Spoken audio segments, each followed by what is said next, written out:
So, in continuation, we were learning about the mitzvah of loving your fellow Jew as yourself, and how that which you hate done to you, Hillel said, you should not do to another.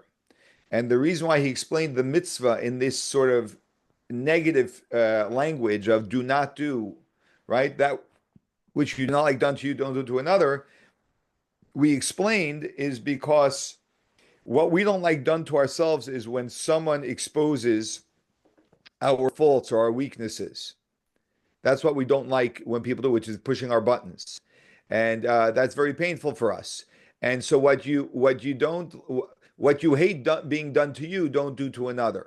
And the reason now, how do you achieve that? How do you achieve not doing that to another? So we discussed that the reason why we can live with ourselves and live with our faults is because we love ourselves so much that our love permits us to live with our faults, to overlook our faults, and that they're not at the forefront of our consciousness. Yet, when it comes to another person, being that we don't love the other person as much as we love ourselves, when we see a fault, that fault stands out. It irritates us, and it bothers us. So the idea Hillel was trying to say is that just like you have so much love for yourself that you overlook your faults that you know you have, but you still overlook them, they don't remain at the forefront of your consciousness. You should love your fellow Jews so much that that their faults are not at the forefront of your consciousness, even though you know they have this fault, but it's not an issue to you. It doesn't stand in front of you, and that which is exactly as I explained last week, what happens when a couple is dating. So the reason why when we're dating we don't see all of the faults in the other person, and sometimes like as we say, love is blind. That's because the love is so high that we just don't pay attention to the faults. We may know that they have the faults. Our friends may all be pointing it out to us, but that doesn't bother us. It doesn't have an impact on us. Our friends look at us sometimes. Sometimes when it's a problematic relationship, there's like, why can't you see this? You're getting yourself into a mess, right? But the answer is because we love them so much that we overlook the faults. But that can be used in a very positive way in our embracing of other people. And some people get concerned about this because they say if I don't focus on their faults, then who's going to correct them, right? But there's another fascinating thing, and that is that the more we embrace people despite their faults and we shine light on their goodness, that actually is the most expedient way to assist them in overcoming their faults. And that also goes back to the question that we were discussing about someone, let's say, who's very negative. Pointing out their negativity all the time, generally, as you probably know from experience already, doesn't do anything other than shine light on their negativity, which basically makes it, it gives it a prominent place on stage. Whereas when we stop focusing on the negativity, but we actually just shine light on positivity, and we are an expression of positivity to them, that is going to serve them best in becoming more positive, even though it's not going to happen overnight by any means. Okay, so in here, this is chapter 32 of Tanya, and this chapter is a chapter where the Alter Rebbe really focuses on the mitzvah, on the ability that we all have to love every single Jew, even though that maybe sound like impossible. So, and he's really building off what he shared before, and what he shared before basically is that a concept that we're all familiar with, I believe, and that is that we all have a body and we all have a soul. And when our body, and by the way, this goes straight to what we were discussing about the a wedding, a traditional wedding and the men and women separated, that when our body is our focus and not our soul, bodies are distinct. So you are you and I am I in regards to our bodies. We're two independent people, which means that we are different. But when we speak about our soul, as we learned in the last few weeks, we are all one single organism. So from a soul point of view, we are one. From a body point of view, we are many. If I want to if I want to feel connection to every single Jew, then I have to relate to them on a soul level, not on a body level. When I relate to them on the body level, that creates separation. So let's go to the text. Hopefully you're able to open up the text. Again, the link is in the chat box. acting on the advice mentioned above, to view one's body with scorn and contempt, and to find joy in the joy of the soul alone. So I want to explain. This is a bigger conversation, which we're not going to have now. But the reason why he's saying to view one's body with scorn and contempt is this: he's not saying that we should discard our bodies. However, it's interesting. Like, let's say, someone has if you ever see a handyman, he's got hammers, drills, tools, all these different tools, right? Do you ever see them polished and clean? No, right? Why? They're just tools to get work done. It doesn't need to be polished and clean. Your suit, your dress, that should be polished and clean, so to speak, right? But tools are just a means to get something done. They, in and of themselves, are not the purpose.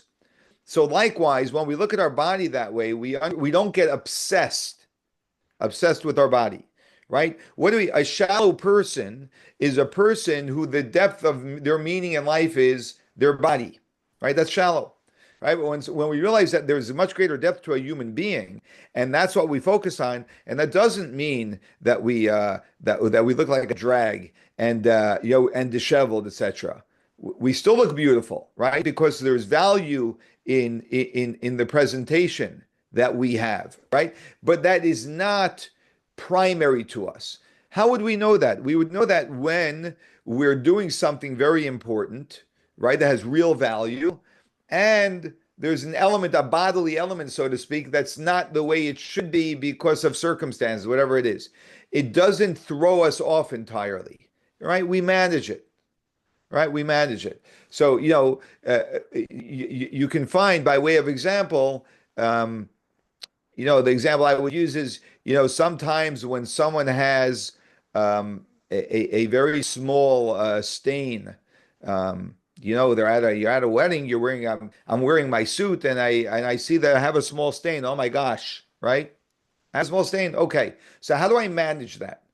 So some people, it ruins their whole wedding. All they can think about is that stain.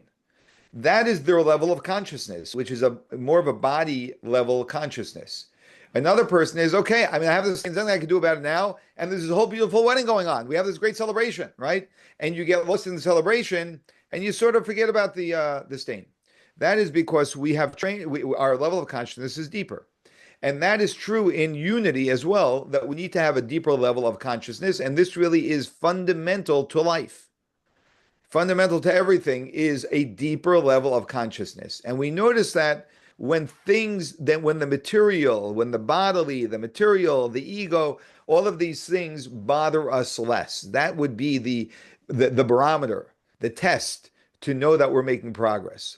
So now he says, through achieving this, of becoming more spirit-minded and less body-minded, is a direct and easy path toward fulfilling the mitzvah, you shall love your fellow as yourself.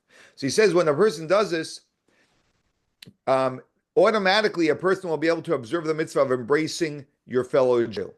With regard to every Jew, both great and small in spiritual stature, no matter who this Jew is, a great person, a small person, whatever, like a simple person, you'll be able to embrace both of them equally. Since his body is despised and loathsome, okay, again, I'm going to say the reason why he's using the strong language about the body is to say that when we notice how much our body impedes, when I say body here, I don't mean the body in and of itself, but I mean the bodily perspective, right? Where our level of consciousness is body and not soul. Right? To the extent that it is, when we begin to realize how much that holds us back from everything that is valuable, because that's the case. It's this single perspective of self-orientation, which is body orientation, which is shallow consciousness, right? All of this is really what holds us back from everything. For example, and I always repeat this, but in relationships, the reason why we struggle with our relationships has only to do with this, with the fact that we are shallow, body, self-oriented. So if we were to realize that, we know when we think about it, which we do realize probably to some extent, right? So to whatever extent it is for each and every one of us, when we realize that, then we realize you can become disgusted by your ego. Like you create so much, you make so many problems for me. Like I can't stand it. I don't want to be about myself anymore. right? And that's the point he's trying to make here. So when a person reaches a level where his body is despised and loathsome, he will not love himself on account of his body more than he loves his fellow. And as for the soul and spirit, the differences between his own soul and that of his fellow surely will not diminish the love between them. For who can know their soul and spirit's greatness and excellence in their source and root, the living of God? What he's basically saying is that, do you know the level of my soul? Do I know the level of your soul? No, right? I mean, I know something about your body. You know something about my body because that's something we can see visually. But a soul we can't see, right? So, and we're not such deep mystics to know souls. Like a great Hasidic master, when they see someone, they can actually see, they sense the soul of this person. So it's very often that there's a person who seems to be simple in our world, but yet they have a very elevated soul. And there could be someone else who's a very accomplished person, in whatever way, but their soul is not such an elevated soul. So we don't know. And when we begin to realize that, we approach every person very differently. So how then can there's a well-known story where a Hasidic Jew who's a diamond dealer once came to the Alter Rebbe, I believe it was, or it was the Rebbe Rashab, I don't remember, one of the Lubavitcher Rebbes, and said that he didn't understand why the Rebbe would give so much attention to very simple Jews who were not scholars, they weren't developed people, they were just very simple people. So the Rebbe asked him, "What do you do for a living?" Which, of course, the Rebbe knew, and he was a diamond dealer. So he said, "Do you have any?" He said, "I deal in diamonds." He said, "Do you have some diamonds that you can show me?" So he had diamonds in his pocket. He took out some diamonds and showed them to the Rebbe. So the Rebbe looked through some of them, and then he said, this diamond is a really beautiful diamond, isn't it? Isn't this the nicest of them?"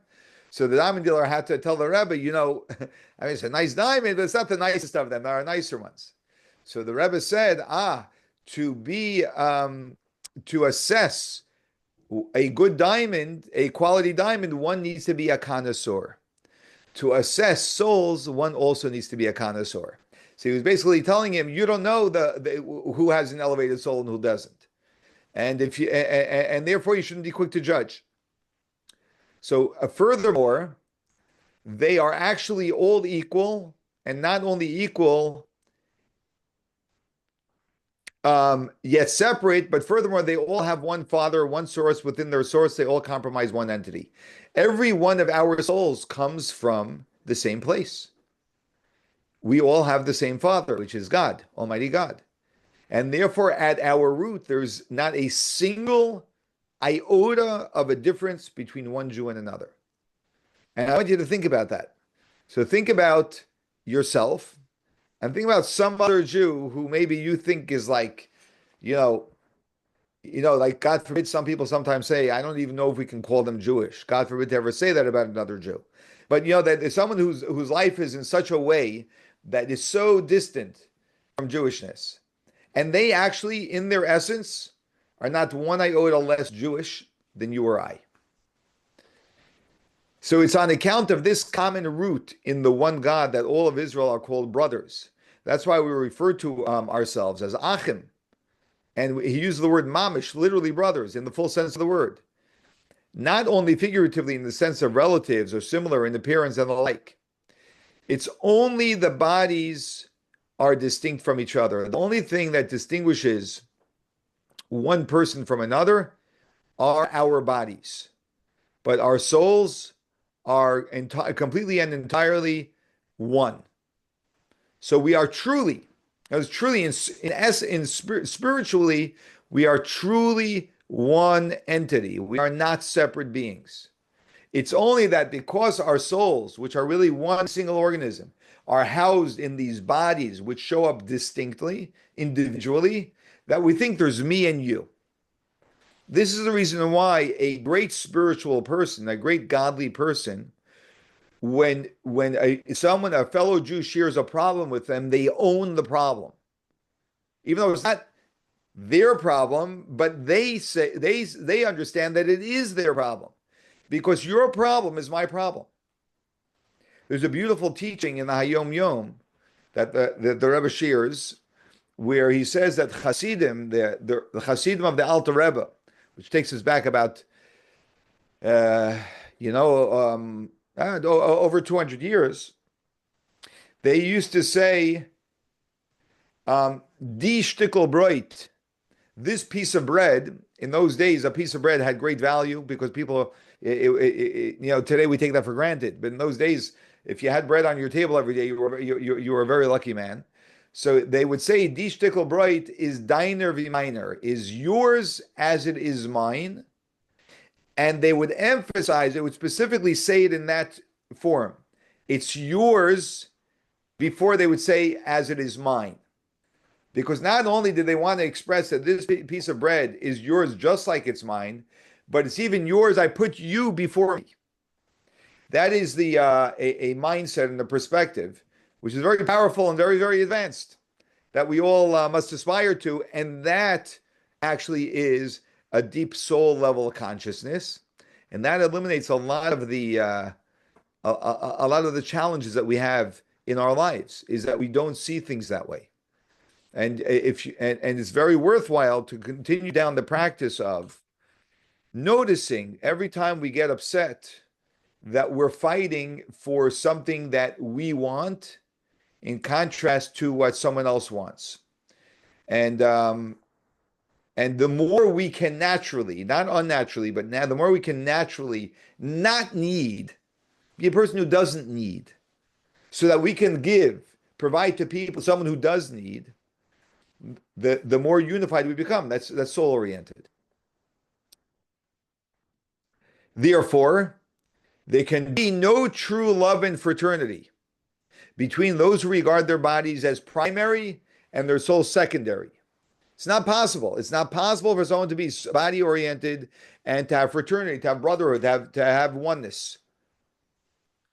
But only a love based on an external factor. The only type of love such a person will have is what we call an ahava, a love which is a dependent love. What's a love is a dependent love? We probably all know. I love you because you have a lot of money. I love you because you're beautiful. I love you because you're funny. I love you because you're smart. These are all features that people have.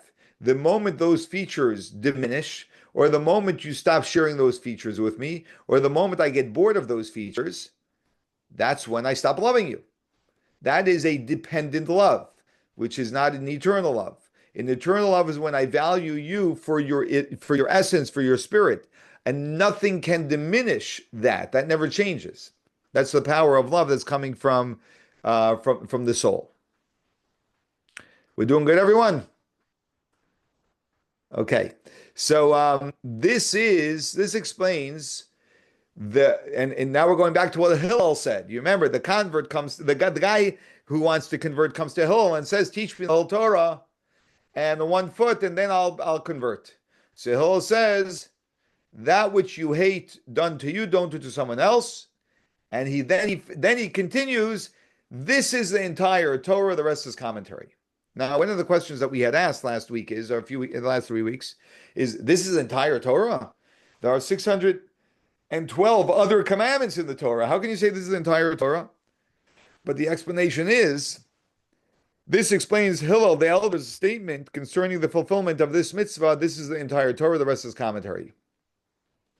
For the basis and the root purpose of the entire Torah is to elevate and exalt the soul high above the body to God, the source and root of all worlds. If you want to, one of the ways of capturing the entire purpose of the Torah, is to elevate and exalt the soul high above the body.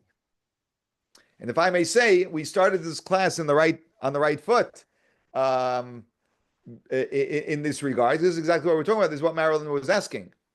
The reason why by a Jewish wedding we have the men and the women separated is for this very reason.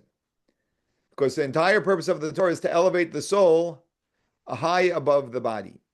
And when we create an intermingling, we are elevating the body high above the soul. Do we need, I'm sorry, if I get carried away on this, you'll let me know, but do we need to, I'm going to be a little bit more explicit.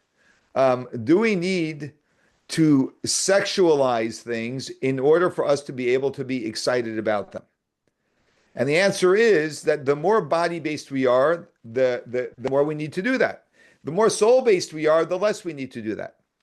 In fact, um, you should all be receiving an invitation to my daughter's upcoming wedding on June 19th. In fact, if you don't, please let me know that you did not receive it, and I'll make sure that you do, because you're all invited. And I will tell you that what a lot of people experience when they come I've experienced by past weddings of my children, is that here they have a divider between the men and the women the entire wedding, right? And the men dance with the men, women dance with the women, and and the feedback that we get from people who are experiencing definitely for the first time is it's such an unusual thing because they never go to a wedding like that, and suddenly they experience a completely different energy than they've ever experienced. And the beauty is that what they experience is a experience of joy because it's not being distracted by bodily things. It's not being distracted by, the intermingling of the sexes, and then all these other things that we have to focus on in our mind, etc., and all the distractions that there are. But there's just pure joy. It's just we're here to dance and be joyous. And there's something beautiful about women only dancing with women, which you can't get once you bring a man into the mix, as you probably know. And there's something about men dancing with men without bringing women into the mix, without distracting ourselves in that way. So there's something very, very powerful. And I'll add that there's something holy about it because it's spiritual. It's spirit and it's divine. It's not being distracted by a bodily level of things. Rabbi, yeah, Yes. this is Anna. Good morning. I have a question. I understand what you're saying and it's really deep, but sometimes it's really hard in my mind to balance that thin line, right? God created us as souls, but God also gave us the body. God also gave us the emotion. God also and I understand it's our goal to strive to be more soul oriented. Yeah. On a human level, sometimes it's just that line is so thin. Like you allow yourself to have emotions, right? God Yeah. gave us emotions, but Sure. we're created human to have the bodily experience. There's a reason for it, right? Correct. Yes. Yes. And it's I, So yeah, it's let me say a few things, and then you can, if I'm not sure. hitting the nail on the head, let me know. Um, so again, so I just want to be clear. I'm no more elevated than anyone else here. I have a very healthy, uh, full feeling body. Okay. And by the way, don't think when you see a man dressed up as a religious person that he's elevated just because he put on some clothing, right? Body is a body, and and we all have the exact same challenges. I just want to, number one, be clear about that.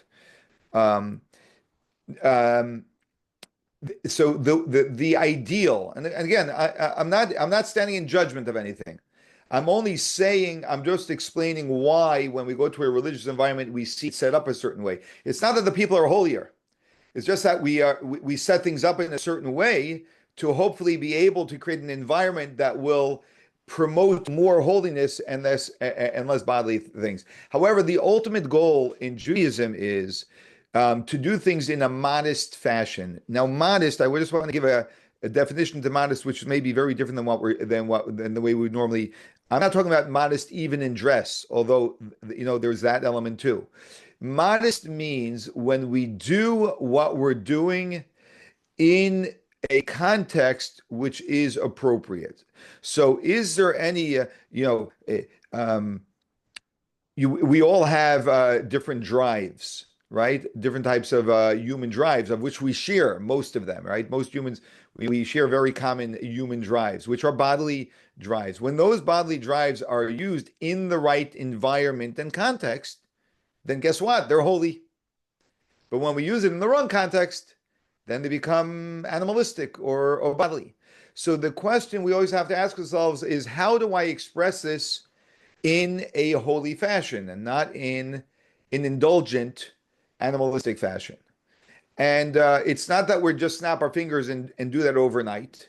And it's not that we're for our entire lives we are going to be pulled by our animalistic side, but we want to at least set ourselves up with parameters that and safeguards that at least keep us within some context of that. So you know, there's no issue with anything that I'm discussing when it's in the right context. We discuss what the right context is, but which we may not need to discuss. But in the right context, it's wonderful. If a man feels the need to dance with a woman, he should put on some romantic music and grab his wife and have a romantic dance together. I know it may not be sound as exciting. It's much more exciting to go into an environment where many people are, whatever. And I understand all of that. I understand as well as everyone understands it. Am I answering your question?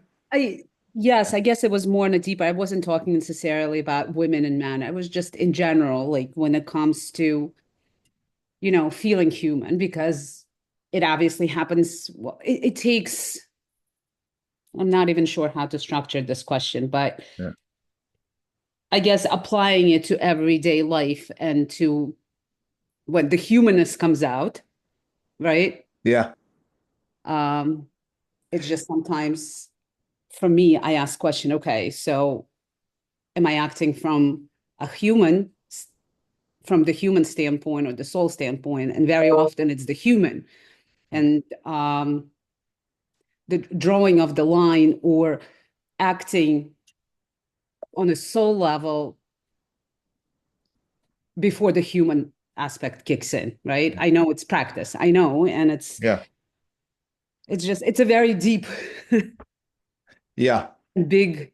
It is. It is. It is. It's lifelong. It's lifelong and 10 Right. lives long. Yeah. It's not that we're perfected by any means.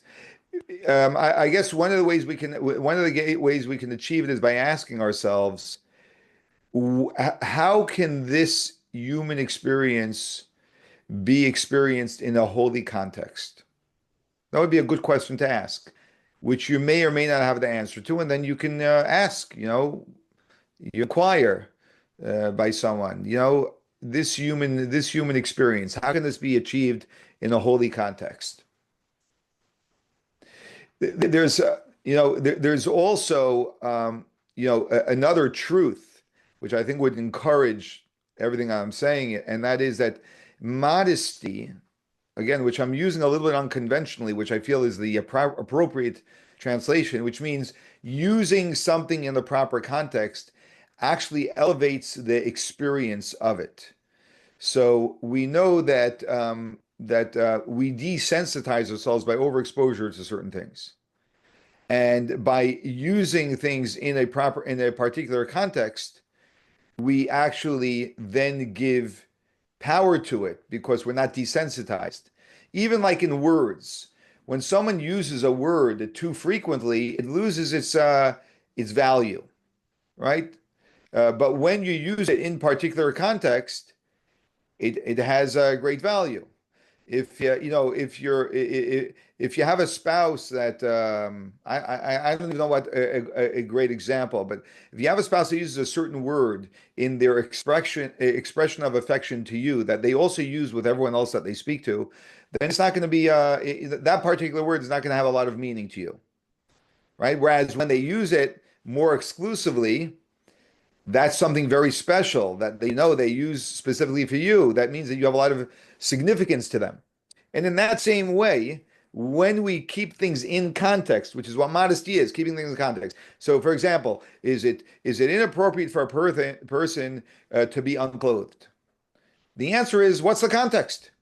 Shower, right? Totally appropriate. So the point is, there's a context for everything, and context. When we do things in the proper context, we're being modest. When we do things out of the proper context, we're being immodest. That's why sometimes yelling at someone in a public setting, I don't mean yelling at someone as scolding, but yelling, like calling out to someone in a public setting, sometimes could be immodest because there's a certain environment we're in here. It's not appropriate to yell, right? And when you're yelling, it's just out of place, it's out of context. That's immodest. And modest is appropriately. And that's true with everything that we do, and especially with our bodily functioning. There's a law in the Torah, in the Code of Jewish Law, that one should not be walking down the street and eating. So, like let's say someone buys a hot dog at a hot dog stand on the street, and he walks down Broad Street and he's eating the hot dog. From a Jewish point of view, that's not appropriate. I'm not going to say it's a sin or whatever it is, but it's just not appropriate. And there's a certain level of refinement and sensitivity that someone has when they understand that. That they understand that when you eat, you're not just if I can say, like, you're not just you sit in one place and you eat the food. You're not just a person who's devouring. And I don't know if you relate to this example or not, but this is actually an example that we have in the Code of Jewish Law. And this is all about context, modesty, refinement, and all of this heightens the experience. So when we eat food, the experience of eating food isn't something that you just devour while you're walking around. It's like I sit down and I eat. It's a much more mindful form of eating, and then we enjoy our food much more that way as well. So it heightens the experience of everything in life. Yeah, that's beautiful. Yeah, thank you. Yeah, you're welcome. And this is the root of service of God, of everything of the entire purpose of the Torah, and that is to elevate the soul over the body. And also to draw down the infinite light of the Ein Sof, God's infinite light, into the community of Israel, what we called in the last few weeks Knesset Yisrael. That is the fountainhead of the souls of all Israel, so that the one God will reside within Israel, but only insofar as they are one. That means God unifies with the Jewish people to the extent that the Jewish people are unified. When Knesset Yisrael, the root of all of the souls in this of Jewish souls in this world, the root on high is unified because we are unified, then God unifies with us to that level. That's why unity is so fundamentally critical to everything. And that's the reason why when we become a force of unity to the Jewish people as an individual, that's through letting go of judgment. That's through learning to love every Jew, and just being an example. That actually it helps the Jewish people enormously. But this indwelling of the light of the Ein Sof. So just think about these words. But to experience the indwelling of the infinite light of God, right? That means if we want to experience the presence of the infinite energy of God in our lives, right? Which would be awesome and is awesome. That is impossible if there is disunity between the souls, God forbid. For God does not dwell in an imperfect, fragmented place. God does not dwell in brokenness of disunity, I should say. God dwells in wholesomeness. As I mentioned last week, there is no vessel. I'm translating a quote from the Mishnah. There is no vessel that is more ripe to hold blessing other than peace, because peace means that the vessel is whole, it doesn't have cracks, and things don't seep through.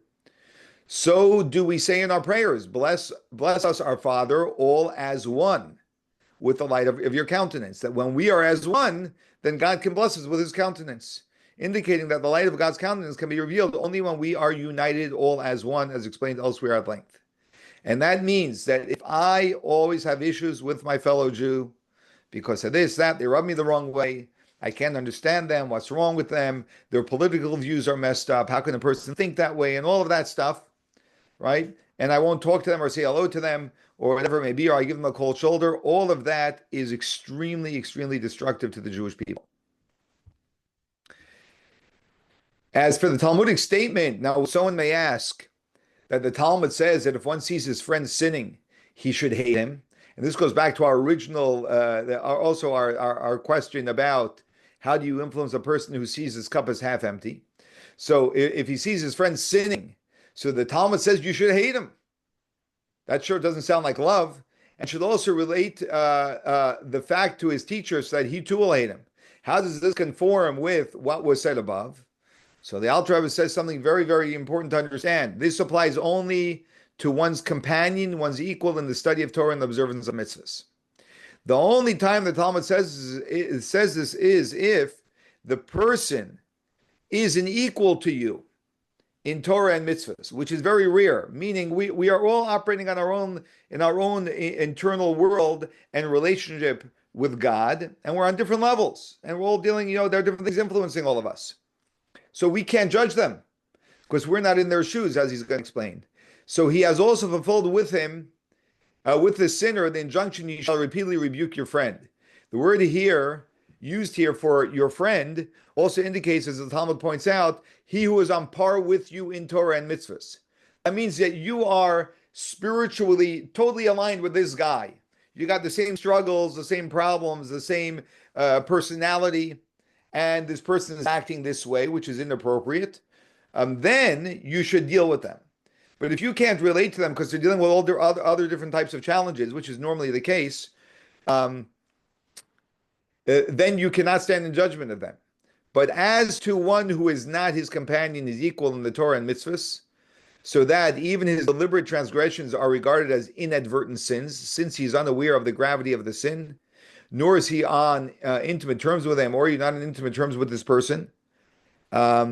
Not only is one not enjoined to hate him, on the contrary, he must in fact strive to become closer to him. As your Alter Rebbe states shortly, that on the contrary, if you cannot influence a person through reprimanding them, which is probably because you're not aligned exactly. Very few people are exactly aligned. Then on the contrary, the way to influence them is through loving them. Therefore, on the contrary of this situation, the whole said, be one of the disciples of Aaron, love peace, pursuing peace, love creatures, and drawing them near to the Torah. This usage of the term creatures that he says, be one of the disciples of Aaron, love peace and pursuing peace, love creatures. That's why does he call people creatures? He says that he's in reference to human beings means that even those who are far from God's Torah and his service, for which reason they are classified simply as creatures. They are very base people. They're so base that we can't even give them attribute a quality to them other than they are creatures. Even such a person, such a Jew, one must attract with strong cords of love. Perhaps thereby one will be able, after all, to draw them close to the Torah and the service of God. And even if one fails in this, he has not forfeited the merit of the mitzvah of neighborly love. And even if it doesn't influence them, the person continues operating the same way they did, you fulfilled the mitzvah of loving them. Only good can be created through love. That's essentially the point. I'll just conclude with a situation I just had, just by way of I think we can all learn from this. There's someone reached out to me from the Hasidic, not the Chabad community, but what some would refer to as an ultra Hasidic community in Brooklyn, and he has a child who's in a facility nearby, dealing with some type of internal issues, and an adult child, and they had just been moved from one place and now they're here, and they won't let the child stay in the facility alone on Shabbos, but this person is Shabbos observant, and on Shabbos the facility takes the residents to another facility to do different activities. So they would need a place for Shabbos. So he called me up and he was very apologetic. He doesn't mean to put it on me, but maybe I know someone who can help host this and the other thing, right? So, I told him to stop being so apologetic and that his problem is my problem. Now his problem is not my problem consciously, right? I worry about my problems a lot more than I worry about his problems. However, I was speaking from the idealism of how I know I should be, right? So that's how I was speaking to him. So I was telling him, it's not your problem, it's our problem. God brought this problem to me. That means this is now something I should be dealing with together with you. So let's figure it out. Right. And you don't know who's this person and what their issues are, et cetera, et cetera. But ultimately, we invited the child to our home for Shabbos and to spend Shabbos with us. And now is that my nature? Is that something I would have chosen to have liked to have done? Is that what my body wants? And that's not what my body wants, right? In addition to the fact that our house was already full, every bed was already taken, so we had to like adjust kids sleeping in different rooms and all of this just to accommodate this. But that is soul. That's soul. And so even though we're not necessarily fully on page with that, but we can act on page with on that page. Um, and only good comes from that. Only good comes from that. First of all, the benefit that this person benefited from being in our home for Shabbos was enormous, and for it's a model to our kids of living, actually living soulfully, right? Not bodily. And the best beneficiary was me, that I actually acted a little bit more soulfully, despite the fact that I had to be overcoming the body. So we ask ourselves these questions, we challenge ourselves, we win some, we lose some, and with time we win more and more of those, and that is what makes the world a beautiful place. And that's what gives faith in humanity to other people. And that's what gets other people to do it for other people because it was done for them. And that's what makes the Jewish people a unified people. And the more unified we are, the more God is with the infinite energy of God is with us. And that helps Israel, if that's not your forefront as well, because the Jewish people are more powerful now because we have a greater presence of the infinite energy of God with us. So this is all just ways that we all have opportunities to be an expression of this. And it makes us less self-oriented, and you'll feel good about it afterwards. You're going to really feel beautiful, far more beautiful than many of the other things you do. A vacation can never give you this feeling. Not that we shouldn't take vacations too, but a vacation will never give you this feeling. All right, everyone. Unfortunately, this is our final session for this series for 5785, at least until September. Um, if an inspiration comes up over the summer, maybe we'll do a session if people would like to join. We're still entertaining different ideas for what to do next year since we just finished Gate of Trust, and we'll let you know once we come to that decision. All the best, everyone. Have a wonderful summer, and feel free to reach out anytime. I'd love to hear from every one of you. Thank you. Yes. All the best. Rabbi, Thank you. time for Yes. one question. Sure. This is a specific example. If a Jewish woman marries an Indian man and they have a child and the child is not circumcised, is he still considered a good Jew? Or I don't know what happens then. Yeah, he's still a Jew. He's still a Jew, 100%. A circumcision is very, very significant for a Jew, for a Jewish male. And so we should have any influence we can. How old is the baby? Or is No, the he's boy? not. He's not a baby. Oh, he's an adult? Yeah. Is he involved in Judaism in any way? He had a bar mitzvah. Okay, that's good. How old is he, if I may ask? 20. 20. Any way of getting him connected would be good, which will make it more likely that he can be influenced to having a bris. I've taken many men, adult men far older than he, to have a bris, and it's definitely something doable. And when people are in the right frame of mind, they do it. It's very, very important for a male Jew to have a bris, but I would never use the word bad Jew. I would just use listen, is he bad? He was raised in an environment that it wasn't given to him, like most boys, it's done for them. They don't even have to make a decision. And now he's an adult, which is a much bigger decision. So the last thing I would say is that he's bad. I would just say, how can we help him, love him, and help him to do what's best for his soul? Okay, thank you. Yeah.